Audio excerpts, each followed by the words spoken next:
Bonjour à tous, bienvenue sur le webinaire de Mirantis. Je m'appelle Daniel Virasamy, je suis Principal Cloud Solutions Architect chez Mirantis. Je travaille chez Mirantis depuis presque 5 ans et je vais être votre hôte pour ce matin. Avant de commencer le webinaire, un peu de logistique. Donc, vous avez une section dédiée aux questions. N'hésitez pas à poser vos questions dans cette section. On va le vérifier de temps en temps et puis je répondrai au fur et à mesure à ces questions. On va également pouvoir vous partager les slides par la suite et la vidéo est enregistrée sur le système. Et donc, du coup, vous pourrez aussi le relire après ce webinaire. Alors aujourd'hui, le sujet, c'est comment on est capable de mettre en place un cloud privé sur la base de technologies open source, et cela en tant qu'alternative au cloud public. Alors soit alternative, soit pour complémenter les clouds publics. C'est vrai qu'aujourd'hui, on a beaucoup de nos clients qui sont en mode hybride ou en mode multi-cloud, avec des options sur les différents clouds publics, que ce soit AWS, que ce soit Azure ou Google, même Oracle. Mais ils veulent également avoir une solution type cloud sur la partie privée. On a aujourd'hui un vrai sujet autour de VMware et tout ce qui se passe avec l'acquisition de VMware par Broadcom. Et donc, c'est utilisé comme un bon moment pour certaines entreprises pour voir ce qui se fait comme alternative à VMware. Et aujourd'hui, moi, je vais parler d'une solution. Ce n'est pas la seule, bien sûr. Même nous, chez Mirantis, nous avons plusieurs solutions autour de l'open source pour faire de la virtualisation. Mais le sujet aujourd'hui, c'est vraiment cette expérience cloud et les produits open source qu'on peut utiliser pour faire du cloud. Donc, en agenda, ce que j'ai prévu, c'est ce qu'on peut faire sur toute la partie infrastructure, et donc notamment l'infrastructure as a service. Et ça, c'est un retour d'expérience aussi par rapport à nos clients actuels. Je vais également parler de Kubernetes, parce que je pense que Kubernetes, pour moi, c'est le système d'exploitation pour le cloud.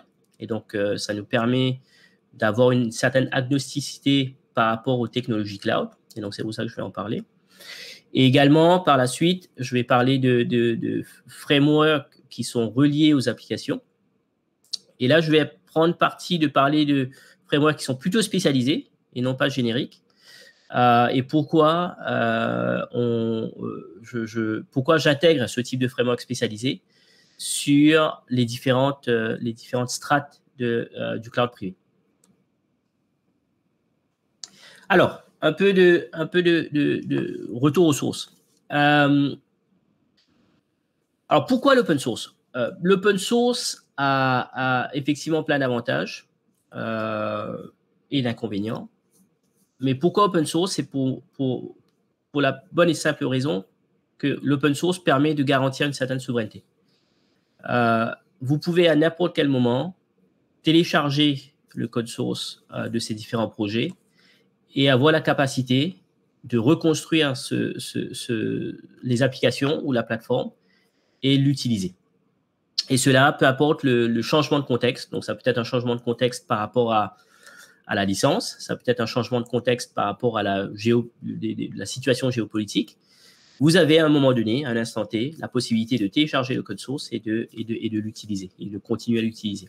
Ça veut également dire que vous avez la possibilité de la consommer telle que vous la voulez. Donc, la modifier, la rendre ou la customiser pour vos besoins particuliers. Alors, c'est pour ça qu'on voit une adoption de plus en plus importante de l'open source dans le monde de l'industrie.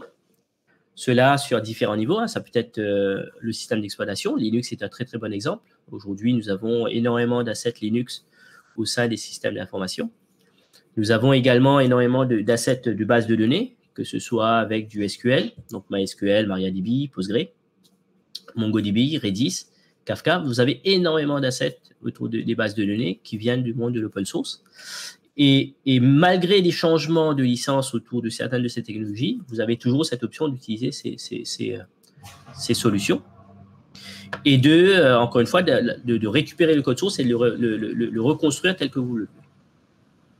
Alors, ça a ramené de l'innovation, ça a ramené de l'innovation au niveau des systèmes d'exploitation, ça a ramené de l'innovation au niveau des bases de données, ça a ramené de l'innovation au niveau des clouds, avec du choix, parce que ce n'est pas une solution disponible, mais vous avez un ensemble de solutions disponibles autour de ces différents verticaux.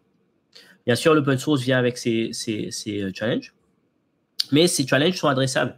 Alors, quand on regarde les challenges autour du légal, on regarde les challenges autour de quelle communauté utiliser, quelle communauté sur lesquelles on peut contribuer, la complexité de ces solutions et de la capacité à faire du support sur ces solutions, la sécurité, qui est quelque chose d'essentiel, voire d'obligatoire pour une solution qu'on va mettre en place au sein d'une entreprise, et bien sûr la capacité d'avoir les bonnes ressources, les bons skills pour gérer ces solutions. Pour cela, nous, au sein de Mirantis, sur lequel nous contribuons et nous consommons de l'open source, nous avons pour chacun de ces éléments appliqué certaines bonnes pratiques. Donc, par exemple, pour la partie légale, une des choses que nous mettons en place, c'est la partie SBOM. Donc, on va avoir cette visibilité sur l'ensemble des composants que nous utilisons, de telle sorte à ce que nous soyons capables d'auditer l'ensemble des solutions, des plateformes que nous utilisons et nous mettons en place. Toute la partie communauté, c'est quelque chose que nous regardons de manière très, très, très spécifique pour la bonne et simple raison que pour chacune de ces communautés, nous analysons le cycle de vie de ces projets, de quelle manière il y a des contributions sur ces projets pour donner un peu l'état de santé de ces communautés. Et bien sûr, nous contribuons à ces différentes communautés. Nous avons contribué et nous continuons à contribuer à OpenStack, à Kubernetes, à Moby, à Lens. Donc voilà, on a un certain nombre de projets sur lesquels nos équipes contribuent. Il y a toute la partie complexité et support. Donc ça, typiquement, que ce soit complexité, support et sécurité, pour nous, on le gère de la même manière. On a industrialisé de l'open source. Donc au sein de Mirantis, on a des process avec les bons outils pour vérifier les vulnérabilités qui sont détectables au sein de ces différents projets. Et nous mettons en place des plans pour réduire les risques ou pour régler les problèmes que nous avons identifiés, de telle sorte à ce que nous soyons capables de supporter ces plateformes pour nous-mêmes et pour nos clients. Et bien sûr, toute la partie connaissance, ça fait partie aussi de la capacité d'une entreprise à être visible, à être attractive, quand on travaille sur des technologies open source qui sont intéressantes. Et donc, du coup, le fait de permettre aux équipes de se rendre visibles via ces communautés, de contribuer à ces communautés, ça permet aussi à l'entreprise de garder ses compétences et de ne pas être sur un risque de voir partir ces personnes vers d'autres entreprises qui sont vues comme étant plus attractives. Donc, c'est pour ça que sur toute la partie infrastructure, on a fait, alors pour la partie cloud public, on a fait le choix d'OpenStack. Alors, Mirantis est un acteur principal d'OpenStack. On a contribué à construire OpenStack Foundation au début de l'aventure OpenStack. On a énormément contribué aux différents projets OpenStack, que ce soit les projets cœur comme des projets annexes. On fait toujours partie des gros contributeurs d'OpenStack, que ce soit sur la partie code, que ce soit sur la partie architecture et la partie documentation. Et aujourd'hui, nous avons notre troisième itération de produit autour d'OpenStack qu'on appelle MOSQ, Mirantis OpenStack pour Kubernetes, sur lequel nous faisons fonctionner les services OpenStack sur une stack Kubernetes. Et tout cela pour la bonne et simple raison que nous utilisons Kubernetes comme étant le gestionnaire du cycle de vie des composants OpenStack. Alors, c'est quoi l'avantage d'OpenStack? Premièrement, c'est une expérience qui est une expérience cloud. Vous avez des API avec du Airback. Et à partir de là, vous êtes capable de donner des droits spécifiques à vos utilisateurs à consommer les différentes ressources du cloud OpenStack. Donc, les ressources peuvent être des machines virtuelles, Ça peut être du réseau, que ce soit des réseaux de type overlay avec du VXLAN ou du GRE, ou des réseaux de type underlay avec des VLAN ou du flat network. Vous avez aussi des ressources de type stockage. Et donc là, OpenStack est extrêmement intéressant puisque ça permet de faire du stockage temporaire, ça permet de gérer du stockage persistant. Le stockage persistant peut être en mode bloc, en mode objet ou en mode file. Et tout ça par des API. Et ces API, soit consommables par une CLI, soit consommables par du code, soit consommables par une interface graphique, avec une approche self-service. Donc, on n'est plus dans le mode ou dans le modèle où on passe par un système de ticketing. On fait des demandes par ce système de ticketing pour ensuite récupérer la ressource. L'utilisateur a vraiment cette expérience de cloud public où elle va s'authentifier auprès d'une interface graphique ou s'authentifier auprès des endpoints API et ensuite demander ses ressources, que ce soit VM, stockage et réseau. Et autour de tout ça, on a un certain nombre de services qui sont fournis par OpenStack, des services tels que le load balancer. Donc, vous avez vraiment cette capacité à avoir du load balancer as a service. Vous avez des services de type bare metal as a service. Donc, on est capable non seulement d'avoir des machines virtuelles, mais aussi des machines physiques attribuées à des utilisateurs. Vous avez la capacité de faire du DNS as a service, donc d'enregistrer des noms de domaine et ensuite d'attribuer automatiquement des sous-domaines à des ressources physiques ou virtuelles.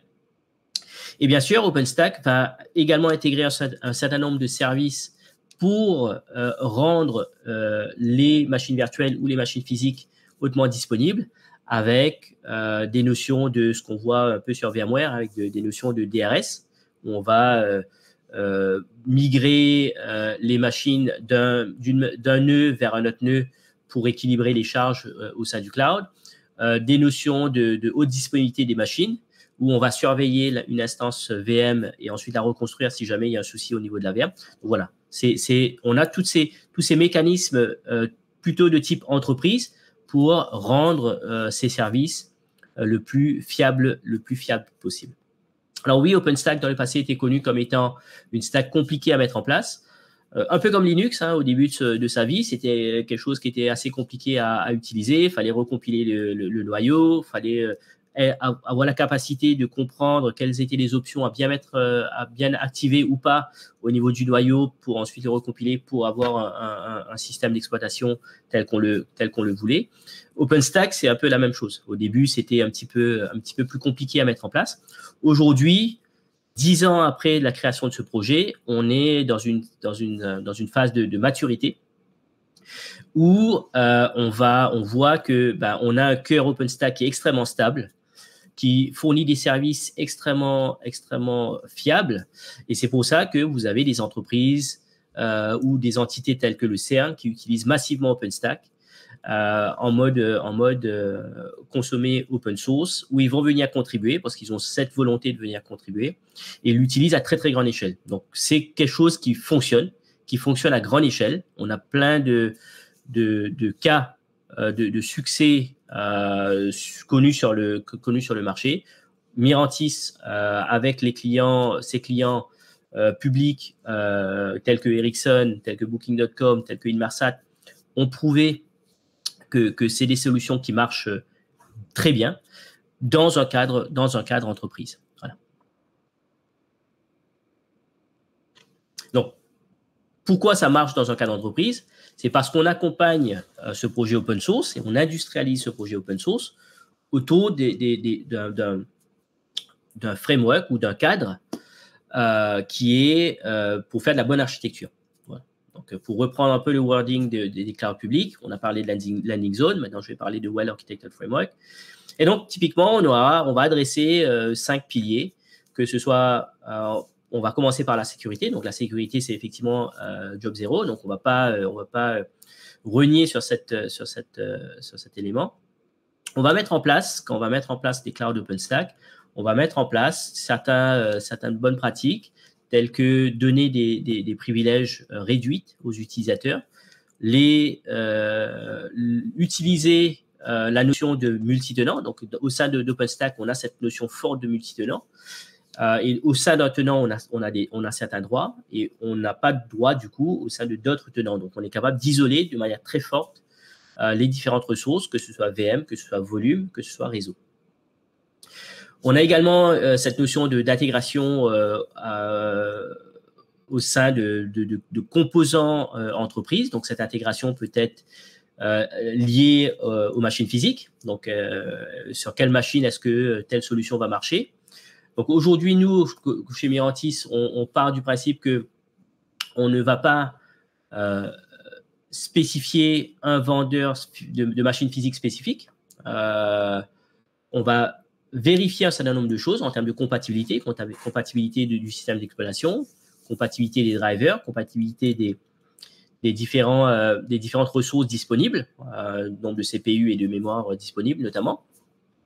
Mais à partir du moment où on a validé ces différentes étapes, donc est-ce qu'un Ubuntu 22 ou 24.04 fonctionne sur telle machine? Est-ce qu'on a 20 cœurs CPU et 32 ou 64 gigas de mémoire? Si on couvre ces besoins, on est capable de déployer un OpenStack sur ces différentes machines. Donc, on va avoir ces notions d'architecture référence où on va valider le bill of material et on va également sélectionner de manière extrêmement précise les composants qu'on va activer ou pas. Donc, ça, c'est quelque chose aussi d'important à comprendre, c'est que OpenStack, aujourd'hui, c'est un ensemble de composants. OpenStack, c'est un projet qui intègre d'autres projets open source que vous êtes capable d'utiliser de manière unitaire ou au sein d'OpenStack. Donc, ça peut aussi faire partie d'une certaine confusion qu'on a autour d'OpenStack. Mais ce que nous, on fait typiquement, c'est qu'au moment du design d'un cloud privé, on va valider quels sont les composants ou quelles sont les solutions qui sont vraiment nécessaires. S'il n'est pas nécessaire de faire du file system as a service, par exemple, on ne va pas l'activer. Tout simplement parce que c'est un élément en moins à tester. Bien sûr, après, on est capable de l'activer par la suite. Donc, on a des mécanismes extrêmement simples pour activer ou désactiver des fonctionnalités. Mais c'est quelque chose que, par principe, on applique. C'est quand on n'a pas besoin d'utiliser une feature, on la désactive. Si on a besoin de l'activer, quand on a besoin d'utiliser, c'est à ce moment-là qu'on va l'activer. On a également cette notion de capacity planning ou du right sizing, où on va définir les zones de disponibilité, les régions, ce qu'il faut maintenir sur certains sites et la taille des différents clusters. Et suivant la taille des différents clusters, pour le coup, on va pouvoir soit utiliser des modèles plutôt compacts, on va réduire le nombre de machines physiques pour faire de l'OpenStack, ou au contraire, on va avoir un peu plus de machines physiques, des machines physiques qui vont être dédiées pour toute la partie logging, monitoring et alerting, des machines physiques qui vont être dédiées pour la partie réseau et des machines physiques qui peuvent être dédiées pour le stockage. Ça, c'est un bon point aussi. Donc, du coup, c'est une transition vers le point 4 qui est l'automatisation et l'observabilité. À partir du moment où on a cette capacité d'activer, de désactiver les fonctions, de rajouter, de retirer des nœuds et également de bien s'assurer que les ressources sont bien utilisées, on a besoin d'automatisation. On a besoin d'automatisation pour déployer ces clouds. On a besoin d'automatisation pour rajouter des nœuds ou de retirer des nœuds ou de remplacer certains nœuds. Donc, tout ça, et c'est pour ça que nous, on a fait le choix de construire notre produit OpenStack autour de Kubernetes, donc Mosque, tout simplement pour faciliter ce cycle de vie des composants du cloud privé. De la même manière, au niveau de l'observabilité, on a construit une stack qui s'appelle Stacklight, qui est basée sur du Prometheus, du Grafana, du Kibana, de l'OpenSearch, Alerta, Alert Manager. Donc, cette stack open source connue, où vous avez énormément de personnes qui ont la compétence à gérer ce type de stack. On a construit notre solution autour de cette stack depuis quelques années maintenant. Et on l'a fourni comme étant partie de la solution Mosque pour permettre à nos clients d'avoir cette stack d'observabilité et de bien comprendre ce qui se passe sur le cluster ou le cloud privé. Le dernier élément, c'est de faire cette préparation ou de bien préparer le disaster recovery plan. Et cela avec de l'outillage, encore une fois standard. On peut utiliser de l'outil entreprise classique, donc, du Veeam, du Trilio. Donc, on est partenaire officiel Trilio, par exemple, pour faire du backup et recovery. Et ensuite, mettre en place ces plans de disaster recovery et les exécuter sur un staging qu'on pourrait mettre en place à côté et bien valider, vérifier que la plateforme est bien robuste à ce type de problème. Dernier point, c'est que sur l'ensemble de ces différents éléments, il est important de définir des KPI, donc des Key Performance Indicators. Et pourquoi? Ça permet justement ensuite d'avoir une base de travail sur lesquelles on peut venir améliorer les choses. Nous, par exemple, on a un KPI qui est très, très simple, c'est la disponibilité de nos API. Et c'est sur cette base qu'on va venir mettre nos SLA. Donc, quand on fait du support pour nos clients, on va mettre un SLA de 3,9, donc 99,9%, ou 4,9, 99,99%, suivant l'architecture qu'on va mettre en place. Et ça, c'est des SLA qu'on garantit à nos clients pour ce qui est la disponibilité des API du cloud privé. Alors, ce cloud privé couvre énormément de besoins, donc les besoins classiques qu'on a vus sur les dernières années où on va venir mettre en place des machines virtuelles, donc pour mettre en place des services, que ce soit des services web, des bases de données. On a un certain nombre d'usages autour d'OpenStack qui sont assez classiques, même chez les telcos, donc les telco providers. Ça a été aussi un des grands mouvements autour d'OpenStack qui a permis aux telco providers de venir mettre ce qu'on appelle des VNF, des Virtual Network Functions, sur OpenStack, où ça va permettre à ces telco providers de mettre des routeurs virtuels, des firewalls virtuels, au lieu d'acheter des machines physiques, de virtualiser cette couche et de les faire fonctionner dans OpenStack avec les bons mécanismes au sein d'OpenStack pour toujours faire de la performance dans ce qui est le traitement des paquets réseau. Donc, on a tous ces cas d'usage parfois assez standards dans le monde de l'entreprise, mais également un peu plus complexes dans le monde du telco. Là, aujourd'hui, on voit beaucoup de cas d'usage autour de l'AIML. Et OpenStack, c'est une plateforme qui va vous permettre de réaliser ce type ou d'adresser ce type de besoin. Alors, sur la partie stockage déjà, puisque comme je l'ai dit, si on utilise, là je donne un exemple avec Ceph, parce que Ceph est intéressant comme étant un backend open source. Donc, l'idée c'est de faire de l'open source. Donc, c'est un backend open source qui va permettre de faire du bloc, qui va permettre de faire de l'objet et qui va permettre de faire du file system. Vous êtes capable avec OpenStack d'intégrer d'autres solutions de stockage. On peut intégrer du Pure Storage, on peut intégrer du NetApp, on peut intégrer du Dell. Il y a des drivers standards qui existent pour faire de l'intégration vers OpenStack. Mais là où c'est intéressant dans le cadre de AIML, c'est qu'on est capable pour le coup de construire ces data lakes au sein de ces clouds privés. Et ça, c'est un enjeu extrêmement intéressant pour plusieurs raisons. Encore une fois, de souveraineté, parce que j'ai envie de garder ma donnée au plus proche de moi et je n'ai pas envie de la mettre sur des sites qui ne m'appartiennent pas. Donc, ça, c'est un premier point. Des raisons de coût aussi, parce qu'à partir du moment où j'ai une data lake à un endroit, si j'ai besoin de la migrer vers un autre cloud, ça va être extrêmement coûteux au vu des coûts digress. Donc, on peut aussi avoir ces stratégies de mettre en place ou ramener de la donnée critique pour certaines applications sur lesquelles je vais faire de l'apprentissage de mes modèles AI. Je peux construire ce data lake dans ce cadre de cloud privé. C'est des projets que nous avons réalisés au sein de Mirantis. On a des clients dans le domaine bancaire essentiellement qui ont voulu construire leur data lake dans leur cloud privé. Nous avons construit un OpenStack qui était optimisé pour fournir ce type de service. Donc, avec les optimisations au niveau du stockage, les disques, l'optimisation au niveau du réseau, de telle sorte à ce que le back-end Object Storage soit le plus performant possible pour répondre aux besoins des data scientists.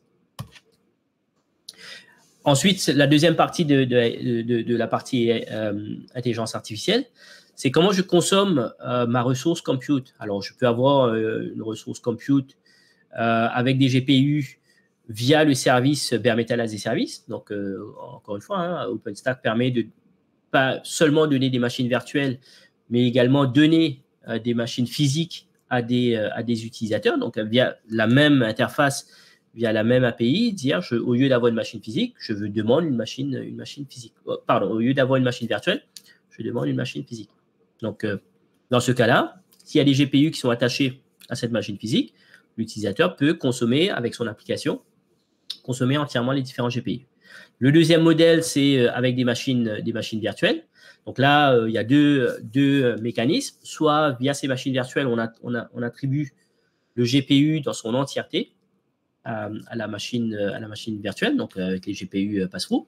Ou soit on peut donner une partie des ressources du GPU, donc soit du vGPU, soit en mode MIG, à cette machine virtuelle, de telle sorte à ce qu'on ait une optimisation des ressources ou d'usage des ressources sur cette machine virtuelle. Et le dernier modèle, c'est quand on va mettre Kubernetes en plus dessus, donc les Kubernetes qui va fonctionner sur la machine virtuelle et qui va, pour le coup, de la même manière, soit un GPU, soit un vGPU, consommer cette ressource qui est attribuée à la machine virtuelle ou à la machine physique, si je mets Kubernetes sur ma machine physique. Voilà. Et ça, OpenStack permet de le faire de manière extrêmement simple, avec des mécanismes extrêmement standards, sans avoir besoin de patcher OpenStack ou de patcher les drivers de GPU. Nous, on est, chez Mirantis, on est partenaire officiel de NVIDIA et nous avons pas mal de clients qui utilisent cette solution avec NVIDIA et notre solution OpenStack et Kubernetes. Voilà. Donc ça, c'est une autre vue un peu plus détaillée de comment on vient attribuer soit les GPU, soit les vGPU aux différentes machines physiques. Encore une fois, l'idée, c'est il n'y a rien de spécifique parce que c'est OpenStack ou il n'y a rien de spécifique parce que c'est Kubernetes. C'est des mécanismes qui sont, encore une fois, standard à la manière de faire de NVIDIA dans ce cas-là, et standard dans la manière de faire de gérer les GPU au sein du système d'exploitation Linux. Voilà. Alors, Kubernetes. Kubernetes est intéressant parce que ça permet d'avoir, encore une fois, cette agnosticité par rapport aux environnements d'atterrissage. Donc, ça peut être du cloud public, ça peut être du cloud privé. À partir du moment où on utilise Kubernetes, on garantit ou on facilite la migration ou le mouvement d'application au travers de ces différents environnements. Bien sûr, modulo la data. Voilà. Si on considère le data gravity et qu'on a la data à un endroit donné, il faut que l'application soit au plus proche de la data, c'est toujours la contrainte.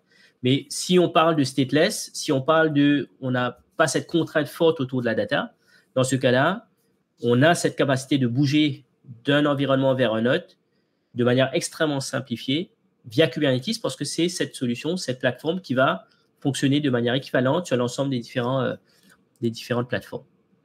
Alors, Kubernetes, nous, on la consomme en mode et on la fournit à nos clients en mode open source et en mode standard, c'est-à-dire qu'on n'a pas de patch spécifique, il n'y a rien de spécifique à notre technologie Kubernetes. On n'a rien implémenté qui est propriétaire à notre Kubernetes, c'est du Kubernetes standard. Et de toutes les manières, la façon dont on la consomme et dont on contribue, c'est dès qu'il y a quelque chose de spécifique, dès qu'il y a quelque chose sur lequel nous, on considère qu'il y a de la valeur, on la redonne à la communauté. Si vous regardez K0S, par exemple, K0S, c'est la distribution open source de Mirantis. C'est quelque chose qu'on a open sourcé tout de suite, quelque chose qui est disponible à la communauté. Et aujourd'hui, il y a plus de 400 000 clusters qui fonctionnent dans le monde, et cela de manière extrêmement libre. Voilà. Toutes les contributions qu'on peut faire à K0S sont fournies à la communauté et nous ne la gardons pas pour nous.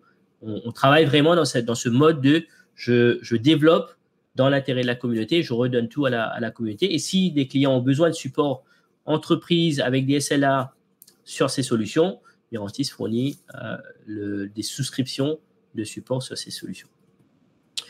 Donc, c'est pour ça que quand on voit Kubernetes, et notamment Kubernetes dans le cadre d'un cloud déjà privé, mais on peut étendre dans un cadre multi-cloud et hybride, on est capable aujourd'hui d'intégrer un certain nombre de projets open source pour faire cela. Là, moi, j'en ai listé quelques-uns qui sont utilisés par Mirantis et dont Mirantis est moteur et contribue énormément. Donc, on a Lens. Lens étant un des outils les plus connus pour accéder à des clusters et manipuler sur les objets des clusters Kubernetes. Vous avez K0s. Donc, K0s est une solution open source de Kubernetes qui est extrêmement intéressante parce qu'elle est facile à déployer, elle supporte énormément d'environnements, que ce soit du x86 ou de l'ARM 64. Elle est customisable. Elle est complètement open source et dont, du coup, vous êtes capable de récupérer le code source et de le transformer suivant vos besoins. Voilà. Vous avez également Cosmotron. Donc, Cosmotron, c'est un autre projet open source. Et donc, Cosmotron, c'est un projet qui nous permet de déployer et de gérer des clusters K0s. Donc, c'est vraiment le cerveau qui va consommer des ressources de type YAML et ensuite déployer K0s au lieu de le faire à la main. Voilà, vous avez Cosmotron qui est l'opérateur qui vous permet de gérer ces différents clusters K0s. Et tout cela avec Cluster API. Donc, Cluster API, c'est un projet open source de la communauté. Et encore une fois, quand on fait la combinaison K0s, Cosmotron et Kapi, vous avez cette capacité de faire du multi-cluster management sur différents environnements. Ça peut être sur l'OpenStack, en cloud privé. Ça peut être sur des clouds publics. Et donc, vous avez une seule fenêtre où vous êtes capable de déployer différents clusters K0s ou autres via les API Cluster API. Voilà. Et donc, on a aussi créé, c'est pour ça qu'il y a le 2A ici, on a aussi créé un projet qui s'appelle 2A, qui est open source et qui permet de faciliter l'usage de Cluster API avec Cosmotron, l'opérateur Cosmotron et la distribution K0s. Voilà. Donc, vous pouvez regarder, hein, si vous cherchez le projet 2A ou le projet HMC, Mirantis sur Git, vous allez trouver le code source sur lequel nous expliquons comment mettre en place ce type d'architecture pour déployer du K0s et par la suite d'autres distributions, que ce soit EKS, AKS ou GKE, via un même set d'API, une même façon de décrire les clusters. Alors, Cosmotron, pourquoi c'est intéressant? Cosmotron permet de gérer les clusters enfants de deux manières différentes. La première, c'est je gère le control plane du cluster enfant en tant que pod au sein du management plane. Voilà.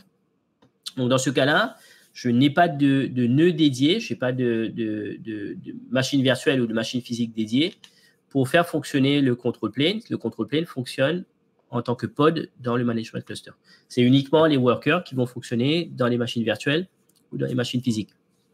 Donc, ça, c'est intéressant quand on a des cas de test, quand on a envie de tester une version de Kubernetes, quand on veut aller vite en termes de déploiement, on n'a pas de machine supplémentaire à mettre en place pour la partie control plane. Et il y a le deuxième mode qui est le mode où, pour le coup, Cosmotron va également déployer le control plane, donc le control plane K0s, dans des nœuds dédiés. Donc voilà, vous avez les deux modes qui sont disponibles suivant les deux vos cas d'usage. Et les deux modes sont pas c'est pas l'un ou l'autre. Vous pouvez utiliser les deux en parallèle. Donc, certains clusters peuvent être en mode hébergé et d'autres clusters peuvent être en mode dédié. Voilà. Donc là, on a parlé de l'infrastructure basée sur de l'open source, infrastructure avec OpenStack. Ensuite, toute la richesse de l'open source pour venir mettre des choses au-dessus de cette infrastructure. La première chose à mettre en place, c'est Kubernetes. Pourquoi? Parce que c'est le système d'exploitation cloud. Et une fois qu'on a cette base, donc on a OpenStack pour les VM, pour les machines physiques et Kubernetes pour les conteneurs, on est capable de venir parler de plateformes qui sont plus liées aux applications.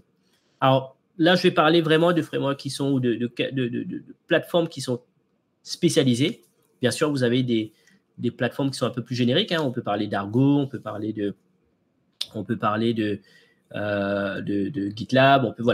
Il y a un certain nombre de Fluxily. Donc, il y a un certain nombre de plateformes qui sont très génériques, qui vont gérer des applications de manière générique. Là, moi, pour ce webinaire, je vais parler de plateformes un petit peu plus spécialisées. Bien sûr, les deux fonctionnent en parallèle. Donc, vous êtes capable et c'est ce que je fais moi très souvent avec mes clients, c'est que j'ai une partie qui est avec des plateformes spécialisées et d'autres parties qui sont avec des plateformes génériques. Et on a un mix des deux suivant le cas d'usage. Donc, la première plateforme spécialisée dont je vais parler, c'est pour adresser le besoin de bases de données, donc DB as a service et aussi de MessageQ as a service. Donc, on a énormément d'applications aujourd'hui qui ont été développées en mode microservice et donc ont besoin de ces MessageQ pour faire passer les messages entre les différents process. Ils n'ont pas de lien direct entre ces différents process. Et également la base de données qui est un élément essentiel pour garder les états des différentes applications. Et donc pour ça, on a mis en place un certain nombre de choses. On a des architectures de référence chez Mirantis sur lesquelles on a travaillé avec des solutions open source pour mettre en place du Mongo, pour mettre en place du Redis, pour mettre en place du Kafka. On travaille également avec des partenaires. Donc, les partenaires peuvent être du Portworx, les partenaires peuvent être du Several Nines. Donc, avec ces partenaires, on offre aussi la possibilité à nos clients d'avoir des solutions qui sont taguées entreprise avec du support entreprise sur ces bases de données qui restent des bases de données open source. Voilà. Et donc, ça, c'est un exemple avec les différents services qu'on peut mettre en place côté OpenStack, avec les différents services OpenStack. Donc, vous avez toute la partie stockage avec du Ceph ici. Sur cette partie stockage, on va utiliser du bloc pour les VM et on va utiliser l'object storage pour la partie, tout ce qui est backup et gestion des configurations des différentes bases de données. Voilà. Donc, ça, c'est toute la partie stockage. Ensuite, vous avez également toute la partie réseau. Donc, la partie réseau où on va créer des réseaux privés. Donc, on peut créer des réseaux privés ou N réseaux privés par application. Donc, si on regarde une application entière, on peut avoir un réseau privé entre le front-end et le middleware. On peut avoir un réseau privé entre le middleware et le back-end. Et à chaque fois, appliquer des règles de micro-segmentation de telle sorte à ce qu'on empêche le front-end de taper directement dans le back-end. Et donc, pour ça, on voit les composants neutrons pour la partie gestion des réseaux, la partie gestion du routeur privé, routeur virtuel privé, et également l'exposition des services avec le load balancer et le DNS. Voilà. Et tout ça, bien sûr, via les API, en mode self-service et en attribuant les bons droits aux utilisateurs de telle sorte à ce qu'ils puissent utiliser et mettre en place ces services de manière autonome. Et bien sûr, le cœur de cette solution, c'est les machines virtuelles ou les machines physiques sur lesquelles on va venir faire fonctionner les différents services. Donc, suivant la solution que vous sélectionnez, donc par exemple, si on part avec du Portworx, là, les bases de données fonctionnent dans Kubernetes. Donc, on va mettre Kubernetes dans les machines virtuelles et ensuite, via l'opérateur Portworx, ça va vous permettre de déployer ces bases de données, que ce soit Postgre, que ce soit Kafka, que ce soit Cassandra, dans les différentes machines virtuelles. Portworx a aussi la capacité d'intégrer son stockage avec du Pure Storage, par exemple, et d'utiliser le CSI Portworx pour fournir ces services de stockage. Si on regarde Several Nines, c'est une solution hybride où on peut faire fonctionner les bases de données au sein de Kubernetes, mais on peut également faire fonctionner les bases de données au sein des machines virtuelles. Donc là, vous avez un opérateur qui va fonctionner et qui va provisionner les machines virtuelles dynamiquement avec le stockage nécessaire et ensuite faire fonctionner les services de base de données, MariaDB, MySQL, Postgre, Redis, au sein de ces différentes machines virtuelles. En utilisant ces solutions-là, encore une fois supportées par des entreprises, vous avez rajouté au-dessus du IaaS, au-dessus d'un PaaS Kubernetes ou pas, cette couche de base de données as a service à partir de laquelle vos applications vont pouvoir venir consommer ces différentes bases de données avec ces différentes technologies via ces API. Voilà. On peut parler de la même chose sur la partie application et plutôt application web dans ce cas-là. Encore une fois, hein, là, c'est vraiment le parti pris de parler de frameworks spécialisés. Donc, Lagoon, c'est un projet open source qui permet de gérer des frameworks type Drupal, Laravel, des CMS comme WordPress. Voilà, tous ces frameworks plutôt typés web et de le gérer pour faire du GitOps. Donc, le principe de Lagoon, c'est de se connecter à un Git repository via les hooks qui sont définis, de récupérer les différents artefacts, donc le code source, de le construire, de le pousser vers une registry, de construire, et c'est là où Lagoon est intéressant, c'est parce que c'est pas uniquement je prends du code source, je le construis, je le pousse vers un environnement. Lagoon est capable de construire un environnement Kubernetes, pour le coup. Donc, ça va construire un cluster Kubernetes, soit sur du cloud privé, soit sur du cloud public. Donc, on reste encore dans cette notion de cloud hybride ou de multi-cloud, parce qu'on a cette couche Kubernetes. Donc, ça va construire cet environnement de Kubernetes. Cet environnement de Kubernetes peut être un environnement de type staging ou de test. Déployer l'application, tester l'application, et suivant les résultats des tests, et avec de l'automatisation, de construire un deuxième environnement, pour le coup de production, sur des sites spécifiques, et ensuite déployer l'application sur le cluster de production. Donc, Lagoon automatise un peu tout ça, où l'utilisateur, pour le coup, a plus cette expérience de je pousse mon code, et ensuite, derrière, on a eu un opérateur qui a construit toute cette partie automatisation au sein de Lagoon pour automatiser non seulement la construction du code et la sauvegarde de l'objet, pour le coup, une image de type conteneur au sein d'une registry, mais également la construction des clusters, avec des notions de localisation. Donc, je peux construire un cluster sur un site spécifique avec des CDN spécifiques et ensuite déployer ces applications, les tester si je fais du multistage entre staging et une prod, et ensuite déployer l'application sur de la prod. Voilà. Donc, cette solution est intéressante. Encore une fois, elle est open source. Nous, Mirantis, nous contribuons énormément à ce projet. C'est complémentaire d'autres solutions de type CD. Hein. Vous pouvez avoir du Argos, vous pouvez avoir du Flux, vous pouvez avoir d'autres solutions pour faire du déploiement continu.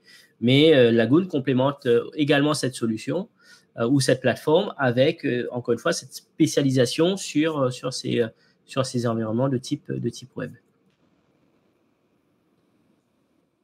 Bien sûr, on a aussi des environnements de déploiement plus pour faire du MLOps. Un des outils les plus connus, c'est Kubeflow.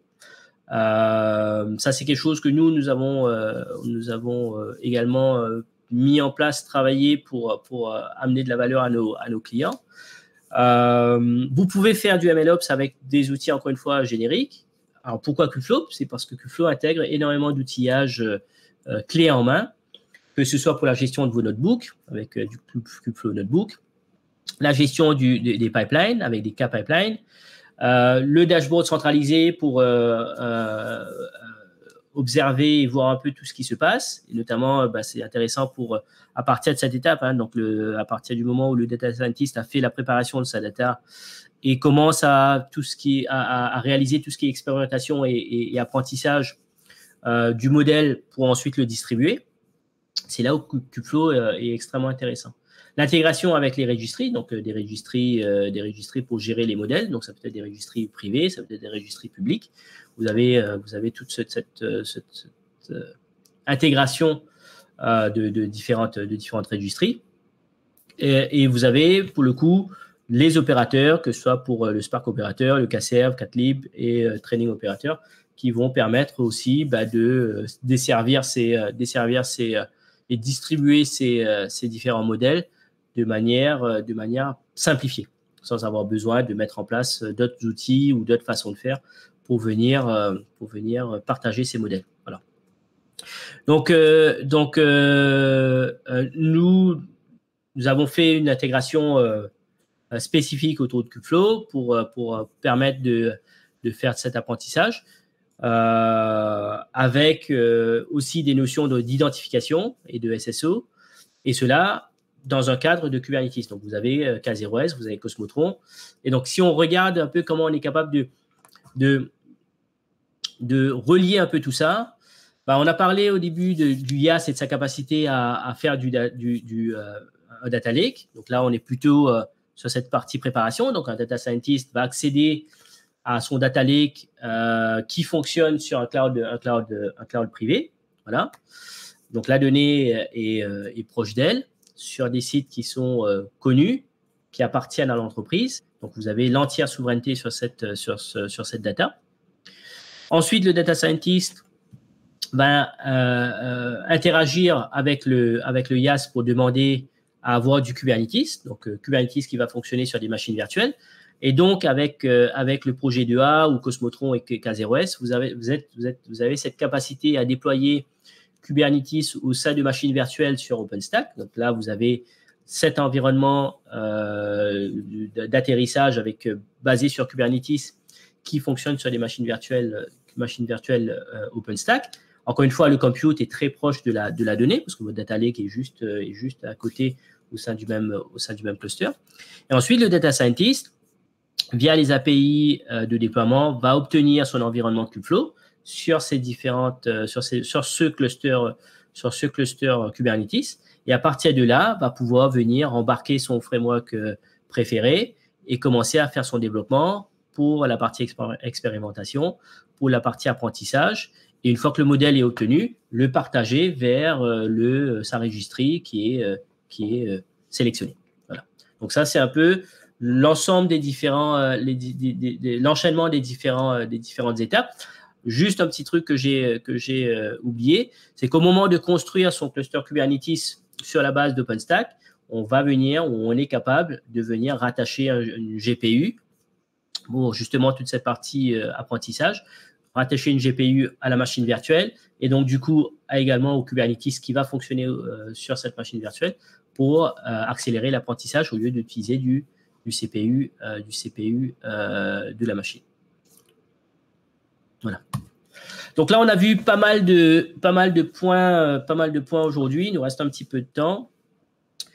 Alors, on a parlé d'open source. Pourquoi open source? C'est parce que l'open source, c'est un gage de souveraineté. L'open source, c'est clairement un gage de souveraineté. Encore une fois, grâce à l'open source, vous avez la garantie qu'à un instant T, vous êtes capable de télécharger le code source, avec la bonne licence, bien sûr, mais vous êtes capable de télécharger le code source et le reconstruire et l'utiliser. Et cela, peu importe le changement de contexte. Et donc, du coup, avec cette open source, avec tous les autres avantages, avantages en termes d'innovation, avantages en termes de flexibilité, de rapidité à accéder à ces innovations, avantages en termes aussi de customisation, parce qu'on est capable de reprendre une base assez importante de code et ensuite le customiser pour un cas d'usage très spécifique. Mais on a aussi, et c'est la partie la plus importante, on a ce gage de souveraineté. Le deuxième point qu'on a vu, c'est qu'OpenStack, malgré qu'elle soit connue comme étant une solution complexe à mettre en place, est une solution qui est solide, et on a aujourd'hui sur le marché des vrais cas de réussite. On a des cas de réussite. On a des entreprises qui ont publiquement ou des entités qui ont publiquement partager leur expérience dessus. Le CERN en est un très, très bon exemple. Le CERN utilise massivement OpenStack.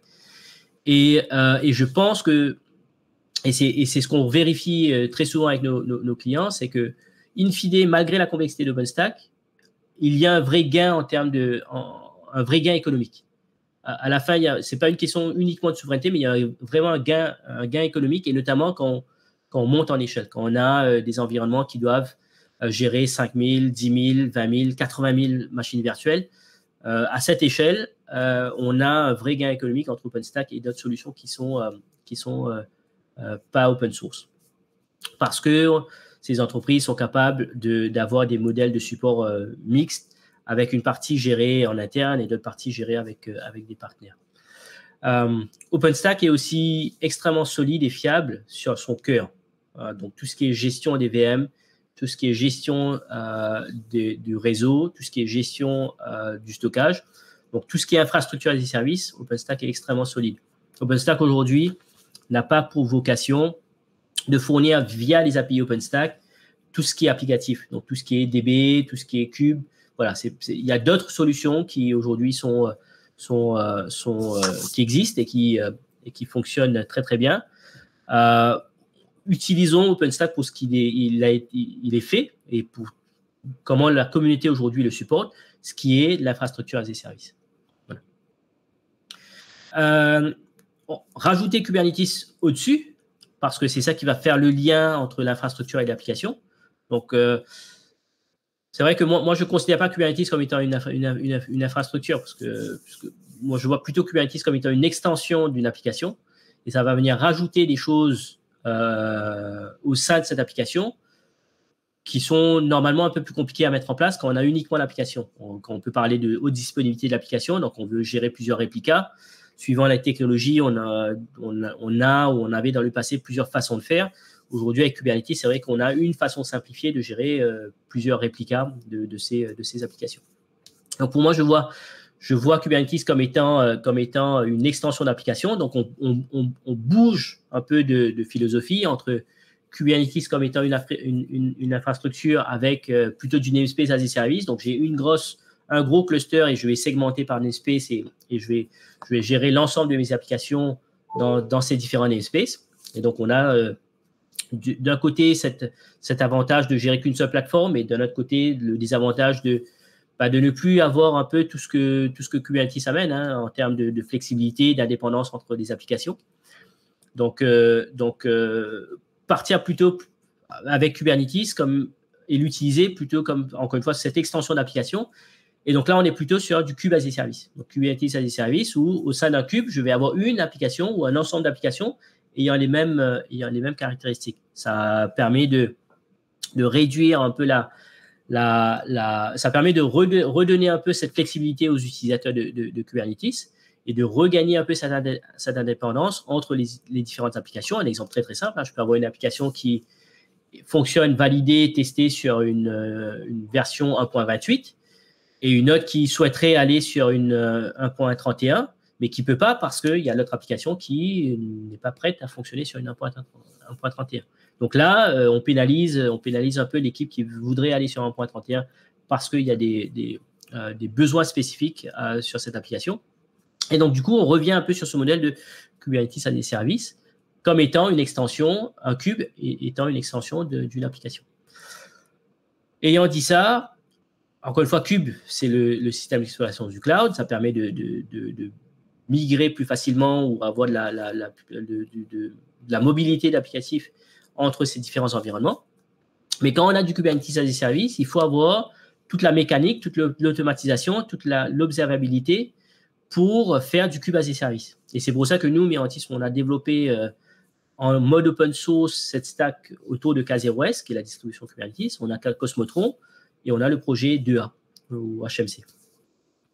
Et ça permet de faire ou de revenir vers ce mode de Kubernetes as a service. Le dernier point qu'on a vu aujourd'hui, c'est l'outillage autour des applications, entre le générique et la spécialisation. Alors, ce n'est pas versus, mais c'est plutôt plus. C'est-à-dire que vous avez des cas d'usage où vous aurez des besoins de déployer l'application via cet outillage générique, hein, Argo CD, Flux CD. Mais parfois, pour des raisons de vélocité, pour aller plus vite sur la consommation de ces clusters, adresser ces cas d'usage, bah, vous allez partir vers des frameworks qui sont plutôt spécialisés. Donc, on a vu base de données. Entre l'utilisation d'un framework générique pour faire de la base de données versus ceux qui sont spécialisés pour faire de la base de données, il vaut mieux aller vers le spécialisé. Voilà. La même chose pour de la IML. Il vaut mieux aller vers du spécialisé parce qu'on a déjà pas mal de développement de fait autour de la gestion de ces applicatifs. Et c'est ça aussi la beauté de l'open source. Hein. On a dit, l'open source, c'est du choix. Vous pouvez utiliser un peu tous ces outils. Ce qui est intéressant aussi, c'est que bah, là, pour le coup, sur ces différents éléments, vous avez les acteurs qui peuvent vous accompagner. C'est pour ça que nous, on le fait aujourd'hui, on a ce webinaire. Hein.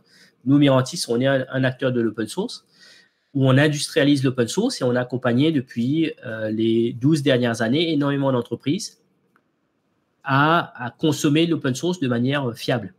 Donc, cela sur la partie OpenStack, sur la partie Kubernetes et également sur la partie de ces frameworks génériques ou spécialisés. Voilà. J'ai terminé le webinaire. Je vois qu'il y a une question. Je vais juste lire. Merci Boris pour ta question. Je vais juste lire la question. Alors, je n'ai pas bien compris le nom de l'outil open source alternative à Portworx qui permettrait de déployer les BDD aussi sur des VM et pas uniquement sur Kubernetes. Ok, oui. Pardon. Je vais voir aussi l'écrire ou je vais demander à Juni de l'écrire dans le chat. L'outil, ça s'appelle Several Nines. Je vais l'écrire dans le chat. Nice, voilà. Alors, au même titre que Portworx, Several Nines ou Portworx ne sont pas open source, mais utilisent des technos open source et fournissent du service autour de ces technos open source. Voilà. Donc, on va retrouver du Postgre, du Maria, du Redis. Donc, toute cette base open source, mais ils fournissent. Donc, c'est des partenaires technologiques de Mirantis et qui fournissent du support entreprise sur ces stacks bases de données. Voilà. Juni, I just replied in Slack the name of the partner. So if you could also add this to the chat, that would be great. Thank you, Juni. No worries. Yeah, thank you. Voilà, je ne sais pas s'il y a d'autres questions. Moi, j'en vois pas sur l'interface. Donc, juste quelques mots sur les webinaires à venir de Mirantis. Donc, nous avons un le 4 décembre avec Sergei. Donc, Sergei va vous parler des migrations ou des façons de faire pour migrer de la VM vers Kubernetes. Et notamment sur aussi d'autres alternatives à OpenStack. Et le 5 décembre, on aura deux de nos architectes, donc Christian et Heiko. Donc, c'est deux de nos architectes qui sont basés en Allemagne, qui vont parler d'OpenStack de manière un peu plus détaillée. Et notamment, de quelle manière ça offre une alternative solide à VMware. Voilà. Bon, voilà, je ne vois pas d'autres questions. Je vous remercie pour votre temps ce matin. J'espère que ça vous a été utile. Vous avez nos contacts.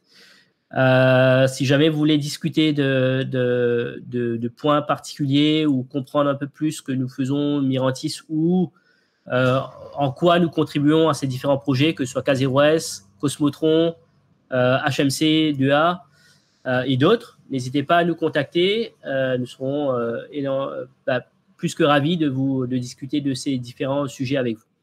Merci beaucoup pour votre temps, encore une fois, et à très bientôt.